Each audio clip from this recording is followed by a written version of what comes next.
video ini gue mau bahas tentang flux magnet dan hukum Gauss, tapi sedikit aja. Sebenarnya ada babnya sendiri, tapi kalau sempat nanti gue bahas lagi.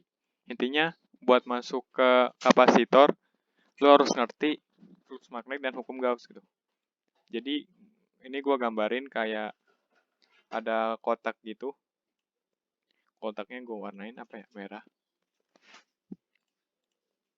Nah misalkan. Nah, habis itu dialirin sama arus listrik misalkan. Ada sumbernya yang kayak, ya ini kayak lu anggap ini batangannya, habis itu ini ntar ada sumber listrik lah gitu. Ntar dialirin, ntar dia ngeluarin medan magnet. Nah, medan magnetnya ini ada kan keluar.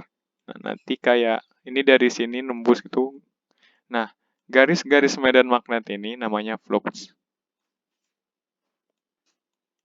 Ya, medan magnet ini namanya flux. Nah, ini kan ada luas kayak papannya gitu. Kalau papan ini kayak luas, pakai luas nggak sih? Bukan pakai volume panjang, bener kan? Meter persegi, pakai luas kan? Nah, jadi flux itu yang garis-garis medan magnet ini sama aja rumusnya kayak medan magnet ini E dikali A. Medan magnet dikali luas penampang gitu. Gampangnya gitu aja ya. Ini lo tulis sendiri ya, ini luas penampang. Nah, itu kalau misalkan ininya lurus semuanya gini nih, gitu. Kalau misalkan kayak sekarang gue bikin merah-merahnya ini kayak vertikal gini ya, horizontal gini nah. Kebayang kan? Jadi gue balik set itu, ambil dari sudut pandang lain kayak gini. Tadinya garis-garisnya kayak begini, lurus set, set, set. Kalau belok makin lama makin kecil kan? Nah, makin lama makin kecil. Bukan maksudnya makin sedikit. Nah, makin sedikit dibanding sama yang lurus-lurus begini. Yang merah tipis ini kurang panjang ya. Gue lanjutin aja tapi ya. Yang tipis ini nah segini. Yang tipis ini kayak nampung kalau miring sama lurus kayak banyakan yang lurus kan daripada yang miring. Kalau miring gitu. Nah, gampangnya gitu aja. Kalau miring berarti makin kecil terhadap garis normal. Nah, ini theta. Jadi kalau miring tuh fluxnya jadi dikali A cuma ditambah cos theta-nya aja gitu. Kebayangkan? Cos theta ini ngebayangin kan kalau misalkan tegak lurus gini terhadap bidang yang merah ini. Ulang. Ini ada bidang warna merah yang lurus.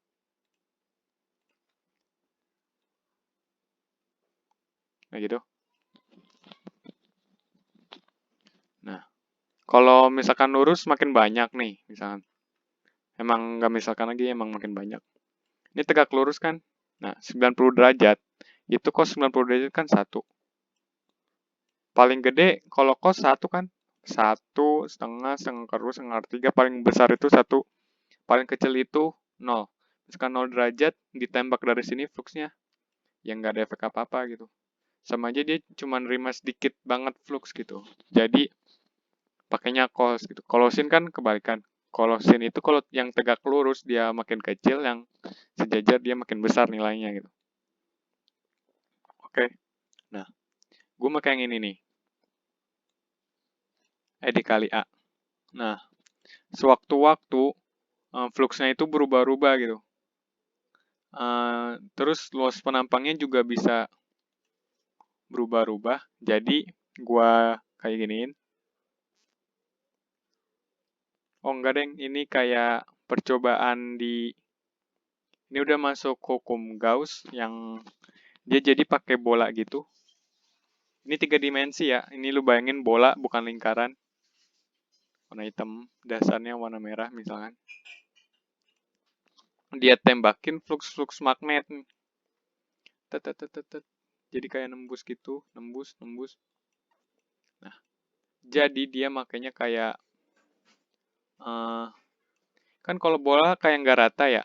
Nggak rata itu maksudnya kayak kalau persegi, persegi itu rata, persegi itu lu bayangin rata, permukaan yang rata. Nah, waduh, tetetetetet. Pokoknya gitu ya. Ini persegi rata gitu. Kalau bola itu nggak rata. Jadi kalau lu nembak kayak ngelengkung gitu, jadi efeknya tuh kayak luas penampangnya tuh kayak berbeda-beda gitu. Nah, caranya gini, lu ambil sampel, lu kalau lihat video pembuktian listrik, tegangan, jadi lu harus ngambil sampel, ntar lu samain, ini sampelnya tipis banget, lu luas-luasin ke kanan kiri, jadi tipis, berlaku limit berlaku turunan. Nah, jadi yang berubah-ubahnya itu kayak luas penampangnya gitu. Nah, terus dijadiin sama si Gauss ini, integral dA, ini ada lingkarannya, kayak nggak tahu gua, kurang tahu juga. Tapi kalau gue perhatiin, ini kalau udah diintegral kan hasilnya A. A itu lo otomatis lo langsung masukin aja luas permukaan bola gitu. Kan ini lingkarannya kayak luas permukaan bola gitu. Nah, jadi nanti lu fluxnya sama dengan E dikali 4VR kuadrat. Nah, habis itu, E-nya itu lu ganti rumus medan magnet yang K Q per R kuadrat. R kuadratnya bisa dicoret. Jadi kayak begini. Nah, ingat konstanta dielektrik yang besarnya 9 kali 10 pangkat 9 atau 8,99 gitu. Itu kan besarnya seperempat V epsilon 0. Ini gitulah ruang hampa. Dicek lagi. Ntar dia ke atas, dia ke bawah. Hasilnya segini.